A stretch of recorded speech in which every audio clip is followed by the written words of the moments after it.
देश महान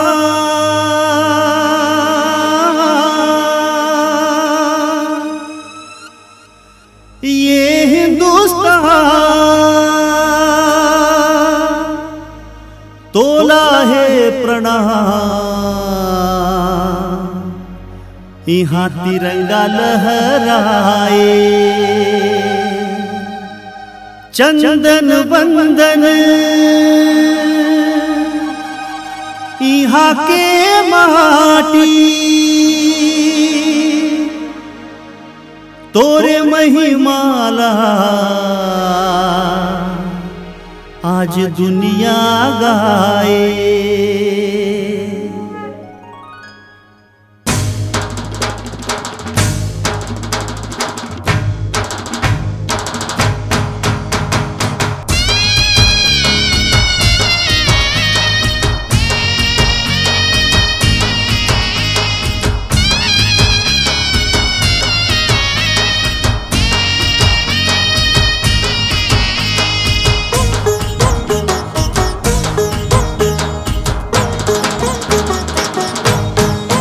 सबो देश ले हावे महान मोर हिंदुस्तान कक्का करो में बखान मितान दिन दिन बढ़े करसान।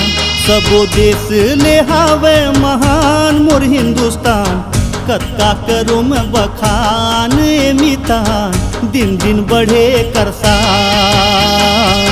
कक्का करो में बखान मितान दिन दिन बढ़े करसान।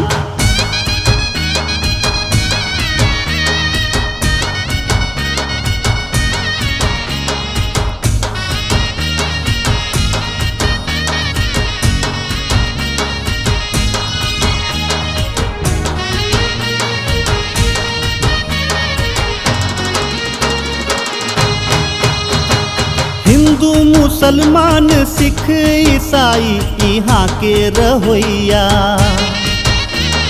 लागे किच कुटुम के जम्मू मोर बहनी औ भैया। राम कृष्ण गौतम नानक गुरु के ये जन्म भुइया शीश हिमालय मुकुट तोर सागर पखारत है पैया। यहाँ गूंजे आरती अजान संझा बिहान कक्का करो में बखान मितान दिन दिन बढ़े करसान।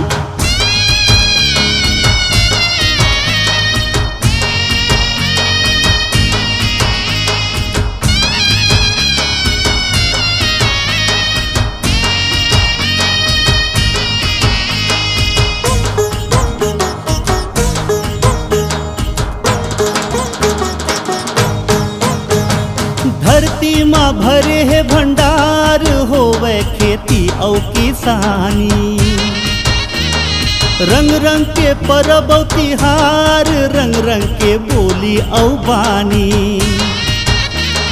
सुरता है गांधी नेहरू आजाद भगत के कहानी जुग जुग ले अमर रही भारत बर वो कुर्बानी। यहाँ नारा गूंजे जय जवान जय किसान कक्का करो में बखान मितान दिन दिन बढ़े करसान। सबो देश ले हावे महान मोर हिंदुस्तान कक्का करो में बखान मितान दिन दिन बढ़े करसान।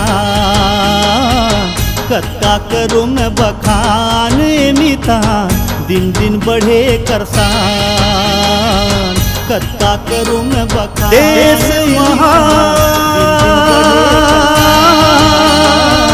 कक्का करो ये हिंदुस्तान